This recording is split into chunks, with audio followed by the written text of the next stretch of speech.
This is a CC Radio podcast. It was just the most massive thing I've ever seen. To tell you the honest truth, I thought, well, we're the only ones left on this planet. Something's happened. It missed something here.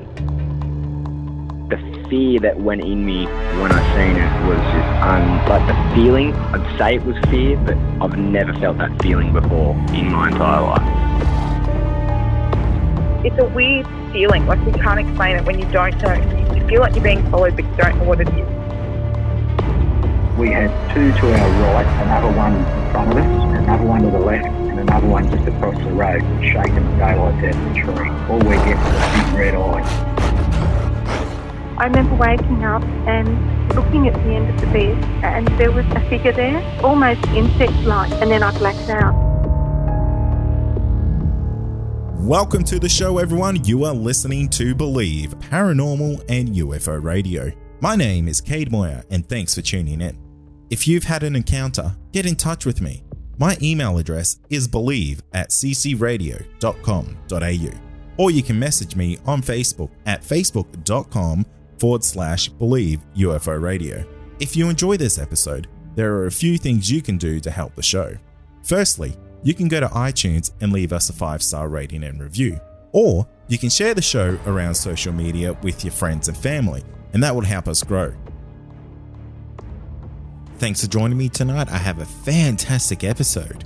Tonight I have Attila joining me from Moonlark Media, and Attila is currently filming a documentary about the Australian Yowie called Track. He comes on the show to tell me some of his more hair-raising encounters and how he got involved in the paranormal field. But before we get into that, let's talk about some iTunes 5-star ratings and reviews. Each week, I read out a new 5-star review, so if you want your review read out, simply jump on iTunes and leave a 5-star review, and let me know what you enjoy about the show, and I might just read it out on the next episode. This one's titled Love It, and it comes in from Mark McDonald from Australia. Fantastic local Australian content.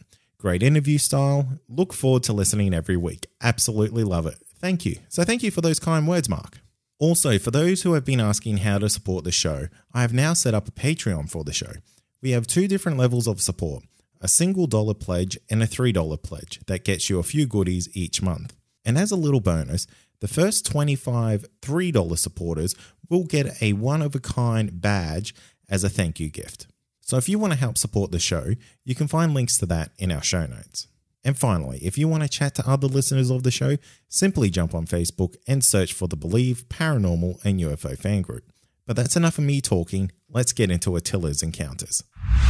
Tonight, I want to welcome Attila to the show, and Attila is actually making a documentary called Track, and it's all about the Australian Yowie. Attila, welcome to the show. Thanks for having me, Kate. Appreciate it. No, I'm very excited to have you on because I'm going to say you're an expert in the paranormal field, because not only are you on the search for the Yowie, you've had a huge amount of experience in paranormal fields with ghosts, with UFOs. You've kind of got a blanket over everything. I don't know about experts, Cade, but I certainly have had my fair share of experiences, mate. But look, being involved, with this whole paranormal, phenomena, I guess, if you want to call it, or the search for, or being an observer of the paranormal, I've been doing it for almost 20 years now.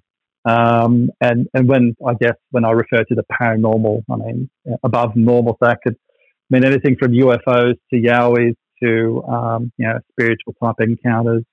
You name it.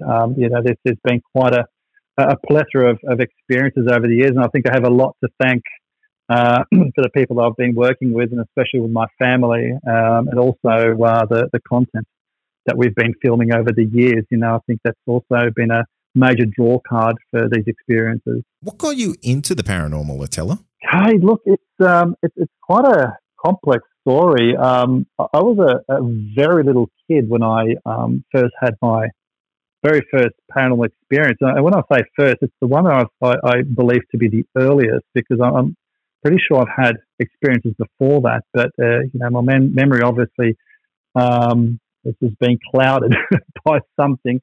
Going back as far as, I guess, being the age of '96, I remember we were leasing this old house in Bathurst on a battle axe block. I remember it distinctly. You know, it had a big tree in the back, and the back room was my bedroom. And one day I was quite ill, and I was obviously at home from school, and there was a particular part of the room that had very little light. And I mean, my room didn't get much light because it had a big tree at the back. But I remember actually feeling very, very uneasy, and this darker part of the room just kept on getting darker and darker. And I remember this old lady and an old man coming out of the dark sort of corner of the room. And they would walk up to me, and I was so horrified that I was frozen. And they just basically walked into the hallway. And I believe this happened to me quite a few times. And yeah, that was, I believe, my very first encounter with the paranormal. I don't think I had anything until we moved to Europe. And we actually bought an old house there that was built by a Jewish couple in the 1920s. And I spent about 4 years in Europe when I was a young kid. And that house had its own story, and it obviously presented itself on a number of occasions to me. What do you think those apparitions were that when you're a child? The way I remember it is they were dressed in clothing that obviously was from a different time. I really don't know, to be honest. They could have been the former owners, and I remember seeing them quite clearly. And I remember being horrified and telling my parents, you know, what I'd seen. They obviously didn't believe me at the time. But I really don't know what they were. One thing I do believe, though, that happened is that we all of a sudden packed up and left one day and moved into a unit. And I believe that these people, whoever they were, made themselves known to my parents. But my parents being from Central Europe, you know, they were very superstitious, and, you know, anything like that, you know, they would have, you know, kept it to themselves and not told anyone, even their own son. So that's why they refused to believe my story. Have you ever brought that up with them since? They're no longer with us. My mother passed in 2000 and my father in about 2004. So I didn't have a chance to bring it up. But if they were still around, I definitely would be quizzing them. There's no doubt about that. And with that first experience, did that open your mind to I guess more paranormal events, or was that something that you started to become more aware of? Yeah, it's a good question. It is possible, because it's when you're a kid and you start to think back as an adult, you do question yourself quite frequently. Did I really see this, or was it my imagination? But I know when I think about that one event, it seems it's almost like having this feeling in the pit of your stomach that, you know, it was real, it actually happened. It's quite possible, but I honestly believe that I did have previous experiences. It's just that I don't remember them, and that's what's puzzling and bugging me a lot. But I do believe that it actually was a catalyst to what was about to happen throughout my life. Because we've had a handful of paranormal investigators on this show, and they usually say that there's a one event that kind of happens, and it almost opens the spectrum where they can, well, I guess they're a little bit more sensitive to paranormal events. So a lot of psychics who've come on this show say that once they open their mind that little bit more, they have a lot more contact with spirits from other realms and things like that. Mm. Yeah, I think I just saw the world completely differently after that encounter. You know, I think I looked at our reality in a completely different way, and I think maybe that has a lot to do with being a little bit more observant and being able to pick up on the smallest signs and things that other people may not necessarily pick up on. So let's fast forward a couple of years. How did you get into the topic of the Yowie? Well, that was quite an interesting story. I was actually involved in the in the creation of a UFO society back in 2000 with a colleague of mine at the time. And around 2001, there was a massive UFO flap around the Sydney area. And there was also a lot of reports originating from the mountains, the Blue Mountains region. So, we get so many people contacting us about UFO sightings in the 2000s around the Blue Mountains. That's correct. It was quite a significant time, especially 2001, because that's when I actually got to have one of my most profound experiences, but that was over in the Northern Beaches. But the whole Yowie thing basically came upon. It was a very subtle encounter. In fact, a group of people who were a member of the society at the time, we went on this, I guess you could call it an expedition to the very edge of Narrowneck, and we decided to camp there overnight, or actually a few nights. And at one point in time, just after sunset, we split up in two groups, and there was a fellow and a lady who decided to stay back at base camp, and we ventured over to the other side of this plateau and had a sort of a wonderful sort of view of the Megalong Valley. But after a while, we decided to venture back because we didn't want to leave these guys alone just in case there was something going on and we wouldn't hear it. And we found that they were in their tents, and we started quizzing, well, guys, what's going on? How come you're in their tents? They didn't want to come out. And basically what they told us is that they heard this horrific scream, but it was very loud. And I'm completely puzzled as to how we didn't hear this. And then apparently that scream was followed by what sounded like a tree being ripped out of the ground. So I thought, you know what, I'm gonna walk up beyond the camp a little bit and just sort of stand there and just listen. And that's what I did. And about a few seconds into my sort of solitary observation in pitch black, this rock got thrown at me. Now, when I say a rock, it was probably the size of a 10-cent coin, but it actually hit me in the chest, and there was no overhang, no nothing. And I thought to myself, yep, okay, we're not alone. So, wow. I decided to sort of go back to base camp and told the guys, look, there's something out here, But I knew very little I knew about Bigfoot because, look, when I was a kid, I loved watching documentaries about Bigfoot and everything else, but I didn't sort of get into, I guess, the apparent culture and their behaviour and territories and all that kind of stuff until later on, until I had a much more, I guess, intense experience. And that wasn't until, I guess, 2006, when, again, we were on another expedition on a different side of the mountains. And one night, we were basically sitting off the edge of the cliff just observing the Burragrang Valley up there at the Blue Mountains, looking for signs of aerial phenomena. And this couple comes out who are part of the group, and they said, look, we heard this really horrible screaming sound. It sounded like a woman being tortured. Now, to give you an idea, we were in a very isolated area, and this was in September, so at that particular time it was quite fresh at night. And then we started discussing this, and this large rock, and it was probably almost the size of, let's say, a soccer ball, landed right between us, almost hitting one of the crew members. Oh, wow, okay. And again, there was no overhang, so we were on the highest point there.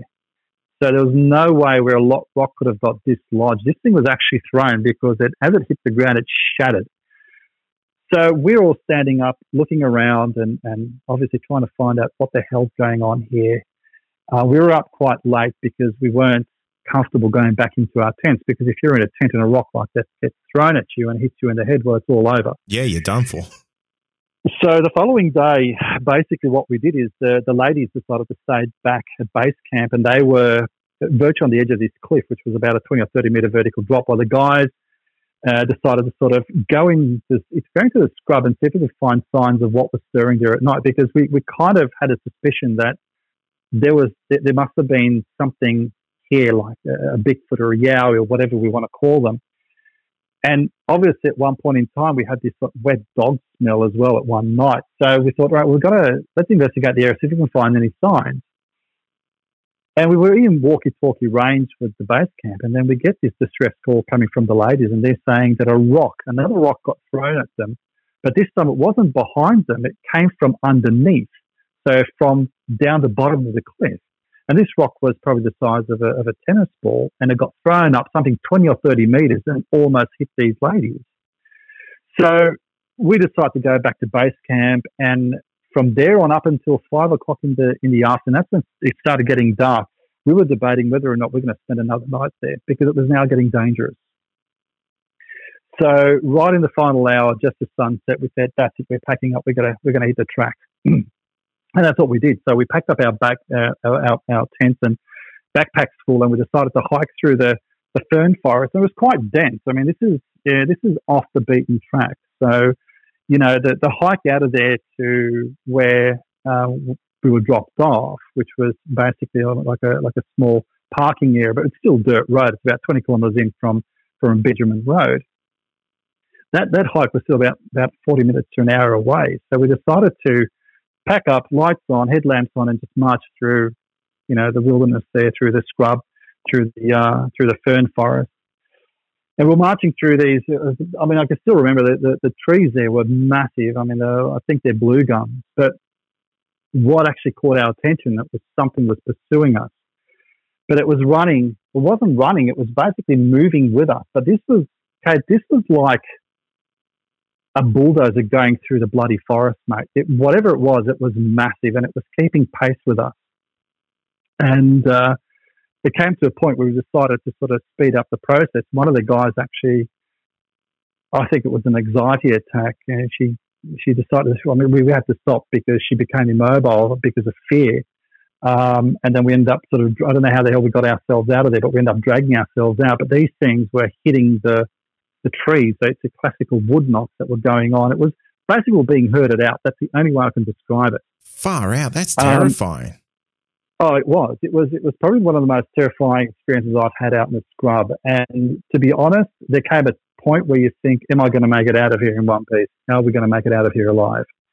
And eventually we did end up getting onto the dirt road, and these things just basically walked back into the forest after we got to that area, that clearing. And we basically spent the next 2 hours trying to find a mobile phone signal to ring up one of the ladies' husbands, who was a lovely gentleman, and he lived about an hour or 2 hours away from there. And we rang him up and told him what happened, and he was there, quick smart, to pick us up and take us away. So that was quite a horrifying experience, and I think that really sort of started my interest, not an interest to pursue it, but an interest nonetheless. And that obviously gradually grew into this absolute fascination that I have, to almost point of obsession, for, to try to be an observer of the Australian Bigfoot, the Yowie. So after that absolutely terrifying encounter, was there absolutely zero doubt in your mind that this is a real creature? Oh, absolutely. Absolutely. It had to be something, Kate. I mean, there is no way in hell that even a large human would have been able to do that. I mean, this thing was, whatever it was more than one, mind you. These were walking through the forest unhindered. It was like a bulldozer going through a forest, just clearing the path for itself. There was hardly any obstacles. And these things, and no matter which way we panned our lights, we could not see them. But mind you, they kept their distance from us, but it was loud and clear what they were doing. And there was no doubt in our minds that we were faced with something that I would refer to as a forest giant. I mean, you hear these stories about legendary creatures in Scandinavia, about trolls and the likes. And I mean, are these, basically the same thing? Are we dealing with, Bigfoot or Yowies that are the same? I mean, these things must have been huge to do what they did. Do you think you wandered into their territory? Because they sound incredibly hostile. I think we did. This was an area that was off the beaten track, so you wouldn't have had many visitors there at all, if any.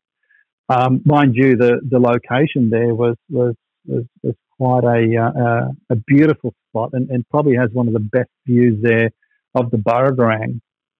But I honestly believe that it's quite possible that we walked into a territory where we weren't supposed to.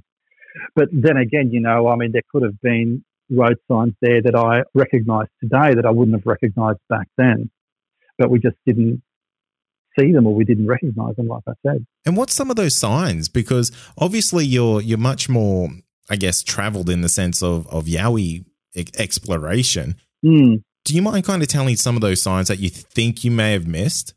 Look, Kate, fairly recently, we've actually bumped into quite a few of these signs, to be honest, and some other things as well, which will be in the documentary. But the simple things that people actually pick up on, and even the natives talk about that. When I'm talking about natives, I'm talking about Native American people and the Indigenous people in Australia. And they seem to be referring to very similar signposts or road signs, if you like, trees that are basically, ripped out or snapped about a quarter of the way up and placed on top of each other, and some really elaborate structures that are placed together. And if you're not familiar with these things, I mean, you could be hiking in the wilderness and not even pick it up. You would just think you just basically walk past it and not recognise it. And it's quite possible that these signs would have been there, almost like arrows and signposts, and like I said, elaborate, formations, the way tree trunks are placed and sticks are placed, and you can tell now that where healthy trees are being snapped quarter of the way up and placed on top of each other. It's quite interesting and fascinating, some of the things that we've recently picked up on, and I think that these are the things that I missed back in the day. It's absolutely fascinating. We have an interesting country. The wilderness, I mean, look, Kate, people who say that they're bored is I just can't fathom that, because there is so much there for us to even discover, there's so much more out there than meets the eye, and we can spend most of our lives, living in the noise of society and not recognise what's really going on in the background. And I think there are a few people out there who are now starting to recognise that there are more things out there than what we're being told. Well, absolutely. I mean, we're seeing now that we're getting what almost seems to be UFO disclosure in the mass media. It's no longer a thing that is kind of shunned in the public. It's really coming to open light. And that kind of brings me to my next question for you there is, do you think the government knows about the Yowie or the Bigfoot? My gut instinct and some of the stories that I've heard makes me believe that is the case. There are a lot of theories out there as to why this is, and I mean, I'm obviously very interested in these theories, and some of them sound quite legit to me. And one of the things is that obviously, if the government decides to disclose the fact that we have 10-foot tall giants, ruling the national parks, that can have a fairly hard economic impact on our society. You would get people who have properties that back onto national parks would want to move. You wouldn't want people wouldn't want to go camping in the parks anymore. So you're looking at an effect on tourism as well as things like the fisheries industry, the camping industry, the four-wheel drive industry. So you would have a snowball effect, and I think that the economy would be affected quite heavily if there was disclosure that these creatures or these life forms do exist. So I think there's much more to it than what meets the eye, and there's a lot of theories out there that can actually happen. And look, I think that it's quite a valid argument. Yeah, absolutely. I mean, I've never actually thought of it from that point of view, but I mean, it almost gives credence to it of keeping it silent, doesn't it?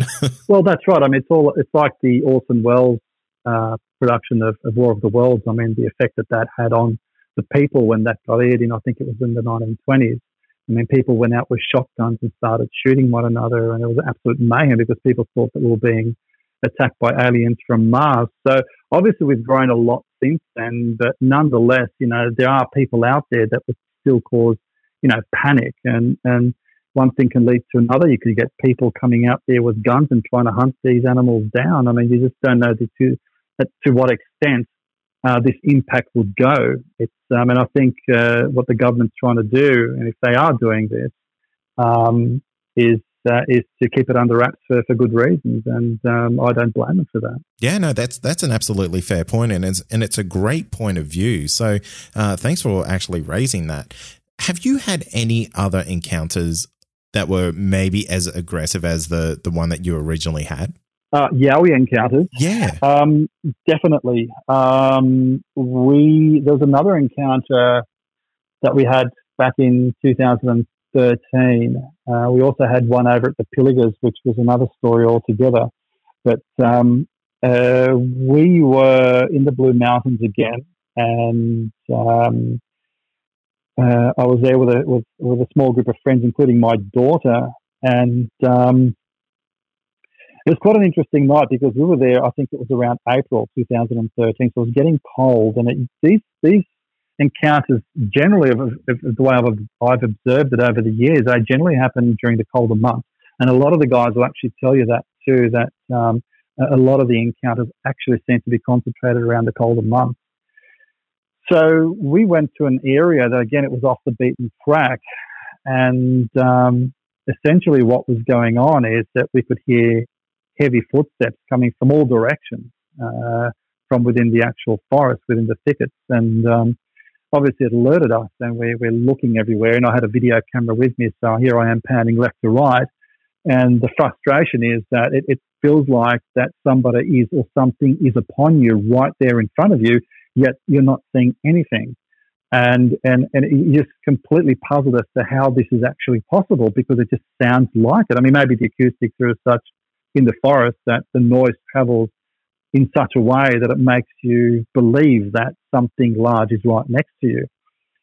And then effectively what happened afterwards is we picked up this growl. It was a very low-pitched guttural growl. And that's when we thought, this is it, we're about to have our encounter. And the guys that were with me were getting very uneasy. And I said, look, this is what we're here for. Let's just let it happen organically. Let's just have it happen naturally, because this is what's happening. This is what we're here for. And it didn't come to that, funny enough. And what had actually happened was the wind picked up. And as the wind picked up, the movement started happening. And as the wind died down, there was no movement whatsoever. So after a while, things got very, very quiet. And we started getting very, very comfortable.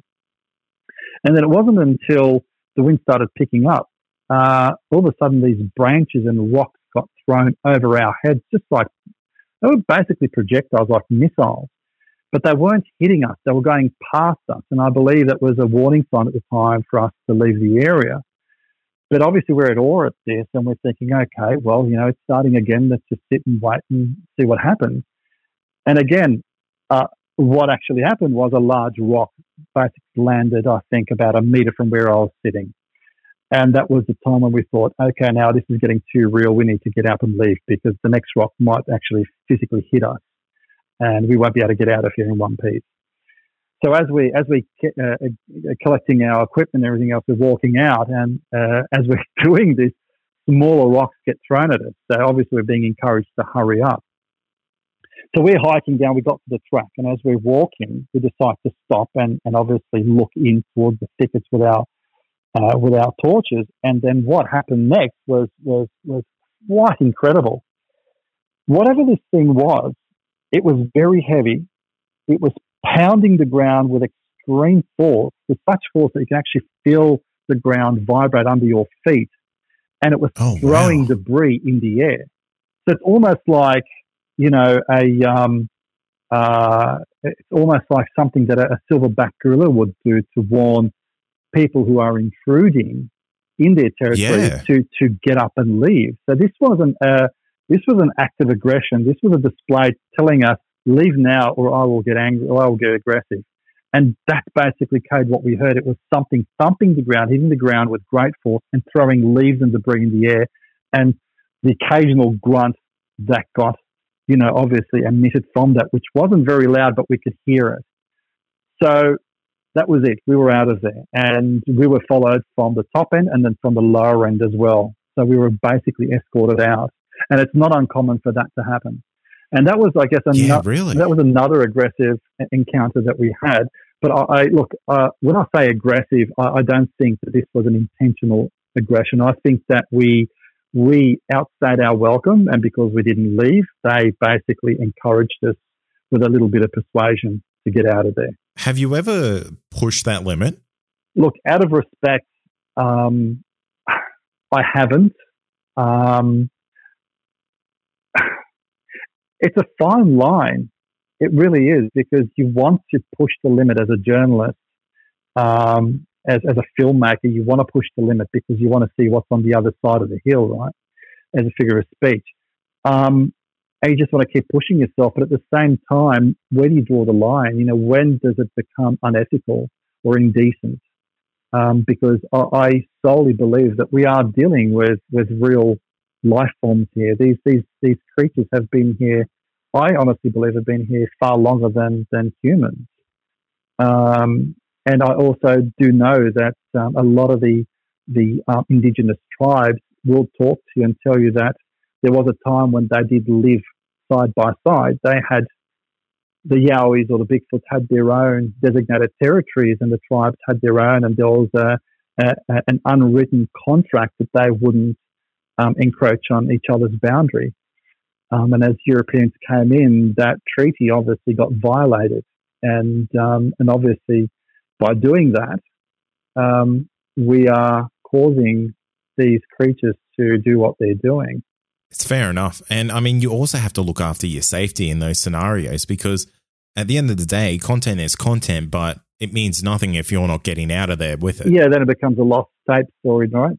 So, I think that's the other thing, because when you are with other people, you it's not just your own safety that you've got to think about. You've got to think about everybody else's safety. And when you have large rocks being thrown within close proximity to you, that is a dead set sign for you to get out of there now, because the next one will probably hit you or hit somebody else. And considering the size and the force that these things were thrown, one hit would take a person out very easily, no doubt whatsoever. Now, just before we wrap up tonight there, Attila, have you seen one of these things in the flesh? Not face to face. I have seen large shadows. We have one of the ones that I actually saw was back in earlier, probably about 2003, which is, again, was up in the Blue Mountains. And I was walking back to the car after a night watch, and the rest of the crew were sort of sitting there just sort of observing. Well, I want to go back to the vehicle to get something from the car. And as I was walking back, I did see this large human shadow standing there. I mean, it was massive. But when I say human, it had a form of an upright human being. It was anthropomorphic. So, and that's when I sort of stopped and went back and told the guys, look, there's something out here. And obviously when I got back, it was already gone. The other one that I saw was a massive, again, anthropomorphic creature, up two-legged, upright, walking across the road over near the Pilligers, a dirt road. So that's about as far as I've ever come across of actually seeing one. I haven't actually seen one face-to-face, not yet anyway, but I do know people who have. And I just have one final question for you. What do you think Bigfoot is?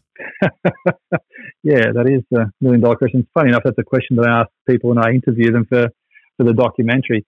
What do we think that Bigfoot is? If I had to guess, I would guess that even though they look very human-like, or I guess a composition between a human being and a great ape, I do believe that they are a species on themselves. I honestly do believe that it's quite possible. It is easy to mistake, or for us to actually, I wouldn't say mistake, but for us to try to, categorize or reference these creatures to something that we know today, and that happens to be either an ape or a human being. So that's where I guess a lot of people believe that that could be, some form of, species of evolution, or that could have evolved completely independently. I honestly believe that they're a species on their own, and there are some quite interesting stories and theories from people who have actually spent a lot of time, in fact, most of their lives researching this, as to what they believe it is. But yeah, I honestly believe that they're a species on their own. As to what, I think that it's unidentified. I don't think there's anything quite like them apart from what other people have witnessed and observed throughout the world, like over in the States, the Sasquatch and Bigfoot and the skunk ape and the orang pendek and other creatures that people have seen, like the Yeti. I think that they are species within themselves, but quite diverse at the same time. And do you give much credence to the thought process that it might be something that is paranormal? Because we have had a fair few people get in contact with us where they've said they've seen this creature, the Yowie, the Bigfoot, walk right in front of them and then literally just fade away. It's funny enough because I've heard of people talk about this, and when I say people, I'm talking about people who come from a tribal community, and they will tell you that these creatures are highly spiritual, and by that they don't mean that they sit on top of a rock and meditate. I think that they have the capabilities of masking themselves, and I think that they're so connected with the environment. I think that the only thing that I could sort of compare that to would be shamans or shapeshifters, if you like, from tribal communities. And I think that they're so in tune with themselves and with the environment that they're capable of achieving that high level of consciousness, if you wish, that that they're capable of doing things that we can only, we only see in movies and fantasy novels or reading fantasy novels. And it's fair enough, because at the end of the day, no one really knows what these creatures are. Absolutely. And they could just have some sort of advanced camouflage techniques that they've obviously, I think that it's something that they've, I guess, evolved into, and they've been in this form that they have forever. I mean, you look at humans, and we've really only been, I guess, evolved through technology, where this creatures have only evolved through nature. So with that, you have a look at how much we rely on technology to do what we do these days, and you look into the future that will probably become almost one with technology, whereas a Yowie or a Bigfoot, their technology is the wilderness. That is right. So it goes hand in hand to go, maybe this thing is just connected to nature in a way that will be connected to technology. And it seems to make perfect sense, Kate. It really does, because I think that when you talk to people from tribal communities, even doesn't matter if it's from Australia or from anywhere in the world, they will tell you things that I believe that we as a society lost thousands of years ago because of the progression of technology and the way I think that we have lost our way when it comes to this whole connection with the earth, with nature. And I'm not trying to be a weed smoking hippie here. I'm just, I think when you spend enough time out in the wilderness and spend enough time talking to people around the world and those people who come from tribal communities, you sit down and you think, wow, that makes a lot of sense. That really makes a lot of sense. But mate, as you say, it's still a theory. I mean, we can. This is a topic that you can argue all day and all night, but at the end of the day, we really don't know what we're dealing with. We can only guess, and I think we need to start asking the right questions, and maybe one day we'll get the right answers. Well, Attila, I want to thank you for coming on the show. You've been absolutely fantastic. The encounters that you've had are absolutely amazing. And just before we wrap up, do you mind telling the people where they can find some of the documentaries that you've produced? Sure. Kate, look, probably Amazon Prime is probably the best platform to find some of our recent work. So we've got there's a production or a documentary that we shot over in Europe, and we actually went to the Ukraine and shot over in Chernobyl, and then we went to Central Europe in Slovakia. We filmed over there in a castle that was owned by Elizabeth Bathory, who was known to be the female Dracula of her time. I mean, that's another story altogether. But we actually visited a lot of these historical places over there, and that documentary is called Ghosts of Europe, and that's on Amazon Prime. And we also have a series called Paranormal Investigators Uncut, which is more of a journalistic view of the paranormal community in Australia. and people who have had experiences and who wanted to basically talk about their experiences and their theories and what they do and how they pursue the unexplained. So they're the two, and we've also got some content on a Canadian site which is known as Very Paranormal. So we've got a few things on there. Some of our older content is on there. So yeah, but primarily Amazon Prime at the moment. That's where we've got most of our content. And that's going to do it for tonight. And remember, if you have had an encounter, get in touch with me. My email address is believe@ccradio.com.au, or you can message me on Facebook, and that's facebook.com/Believe UFO Radio. Until next time, stay safe, and you've been listening to Believe Australian Paranormal and UFO Radio.